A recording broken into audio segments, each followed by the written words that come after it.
Hello दोस्तों, welcome to our YouTube channel. मैं अमन फिर से एक इम्पोर्टेंट वीडियो लेकर आया हूँ। यह वीडियो जो है डीएससी पेपर 4B वाले के स्टूडेंट के लिए है।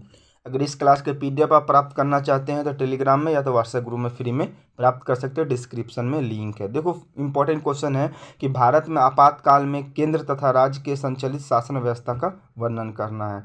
पहले तो आपको आपातकाल का मतलब समझा देते हैं। देखो, आपातकाल भारतीय संविधान में एक ऐसा प्रावधान है जिसका इस्तेमाल तब किया जाता है जब देश में किसी आंतरिक, बाहरी या आर्थिक रूप से किसी भी तरह से खतरे की आकांक्षा होती है। मतलब डेंजर पॉइंट हो जाए, या मतलब कुछ मतलब लग रहा है कि अंदर में भी मार अशांति है, बाहर से भी अशांति, कुछ भी ऐसा माहौल दिखेगा तो हम आपातकाल की घोषित कर सकते हैं। ठीक है, जैसे कि आपातकाल के नाम से ही समझ सकते हैं कि आपातलीन स्थिति होना चाहिए, मतलब एकदम भयानक। इससे लगाया जा सकता है ऐसे परिस्थिति जो सामान्य परिस्थितियों से अलग हो और जहां देश की सुरक्षा किसी भी प्रकार का खतरा हो, तो उस समय आपातकाल लगा सकते हैं। ठीक है, नेक्स्ट देखिए।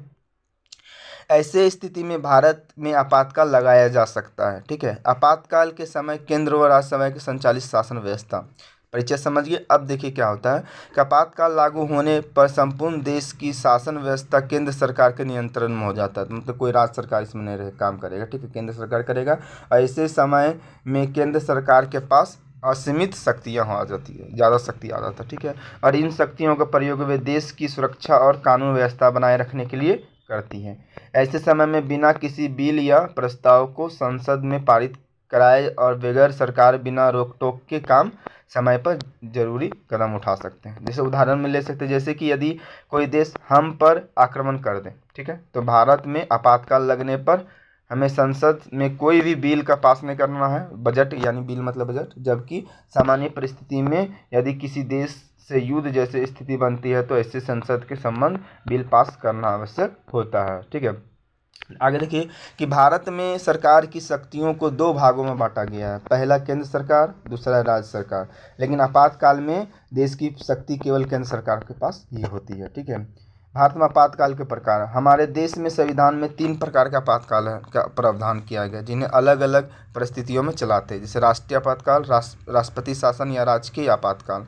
तो वित्तीय आपातकाल देखो 3 है। ठीक है, अब पहले देखेंगे हम राष्ट्रीय आपातकाल। ये अनुच्छेद भारतीय संविधान में 352 में दिया गया है। देखो, इसमें क्या होता है कि देश में राष्ट्रीय आपातकाल के बारे में भारतीय संविधान के भाग 8 के अनुच्छेद 352 में बताया गया है। राष्ट्रीय आपातकाल को लागू करने का अधिकार देश के राष्ट्रपति के पास होता है, जिसका प्रयोग कैबिनेट में अनुमोदन में पाया जाता है। राष्ट्रीय आपातकाल लगने का कारण देश या देश के किसी भी भाग में युद्ध होना या परिस्थितियां बन जाए, या बाहरी आक्रमण की स्थिति, या देश के अंदर भयानक विद्रोह होगा। तो ठीक है, राष्ट्रीय आपातकाल के प्रभाव। राष्ट्रीय आपातकाल लगने वाले प्रभाव निम्नलिखित हैं।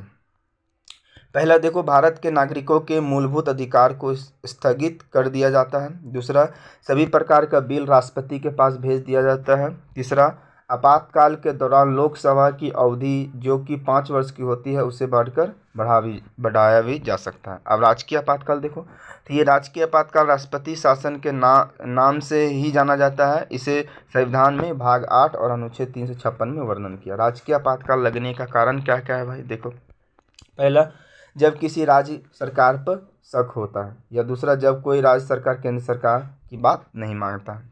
अब देखो, नेक्स्ट आपातकाल है वित्तीय आपातकाल, जो अनुच्छेद 360 में। तो भारतीय संविधान में इस आपातकाल को भाग 8 अनुच्छेद 360 में रखा गया।